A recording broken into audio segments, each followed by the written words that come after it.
Hello everyone, it's Varus, and in this video I'm going to give you a full nationwide U.S. weather forecast, as well as an update on the tropics, as well as an update on the severe weather, and an update on the temperatures, as well as, again, precipitation with the U.S. forecast in this video. So yeah, let's get right into it. So right now we have Tropical Depression Barrel. It has weakened. It is now post-tropical cyclone. The National Hurricane Center is not issuing advisories on the storm by now. So, however, it's still a threat, causing a enhanced risk, tornado-driven 10% risk in the Kentucky, Indiana, Illinois area, including some of areas of southeastern Missouri. And as we continue this, continues to lift north, and we continue this, we see more severe weather, another tornado-driven severe weather event for the New England areas and Northeast. So as we continue, as Barrel exits, we see some showers, some storms, especially in the eastern half of the U.S., while much hotter, drier conditions towards the west. We see, and then we continue this, again, continues to stay pretty unsettled towards the east. We have multiple rounds of showers and storms that come into Northeast, riding out from Canada from the north-central U.S. So as we continue, we see that same pattern, and looks like we have a cold front that starts to drop down. Again, this is getting pretty far out, but just a little rundown, little forecast on what we could see in the coming days and weeks, really. Now, something interesting with these cold fronts dropping down, once they get off the coast, they can sometimes spin up something, sometimes cause some circulation in the way of tropical cyclone formation. So that's pretty interesting, and here's a pretty good example of it right now. See a low that gets some circulation going. Usually these can't get too strong. Don't turn into anything significant, but always something to watch when it happens. So that's definitely something that's possible. Precipitation lingers. This is getting into late next week, as in towards the end of the week, towards the weekend on Sunday, and this precipitation lingers and eventually starts to head northeast. However, again, it continues staying unsettled. Now we start to see some showers arising towards the west along Arizona, New Mexico, Colorado, Nebraska, and South Dakota, and some of this rain is much needed for those same areas that I just mentioned.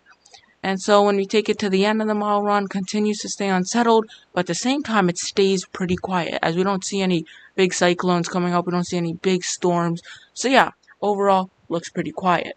Now getting onto the temperatures, we have a really record heat, okay, all the way in the west, and very hot and muggy conditions in the east. I've been talking about it, and much more average, nice cooler than average temperatures, very pleasant in the middle portions of the country. We continue this heat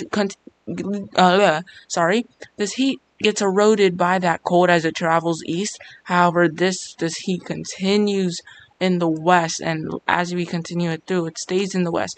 Now we do start to see some relief more towards the south, but nothing crazily, as the Pacific Northwest has stayed in the heat for a long time. The heat comes back for the east, the heat replenishes the cold in the north-central U.S., and it overall just stays cooler towards the south. Now we continue this, we finally, start to see some cooler temperatures, but this is mainly in the mountainous terrain. Some cooler temperatures trying to come into the west. However, overall, there's heat all in the two-thirds of the eastern U.S.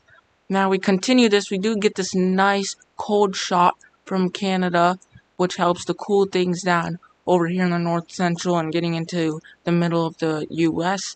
And we do see some ocean cooling conditions off the Pacific Northwest. Now this continues, this cold really starts to settle in, spread to the east, and it causes much more tranquil conditions in these areas.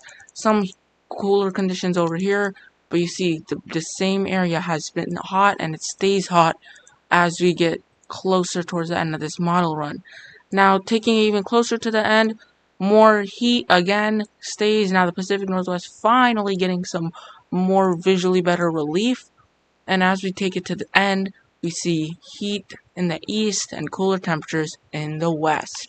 Now, taking it over to the severe outlook, here is the outlook right now. Some wind, a 5% or so wind right here, but the 10% tornado risk, and that's what's mainly driving this enhanced risk. So that's going to kick up starting soon.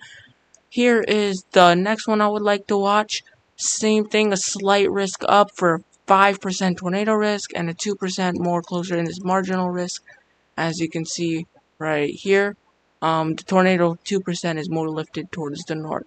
And wind is another threat to watch out for. Now getting towards the day 3 outlook, we see more of a general outlook, and overall going through the days 4 through 8, it stays quiet. Nothing in the way of severe weather, and that tells you that we're really starting to get to one of those quieter periods of our summer.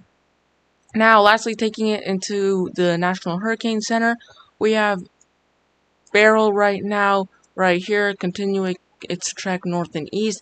That's going to fizzle out soon. And if we take a look at the 7-day graphical tropical weather outlook, we see nothing else expected in the Atlantic.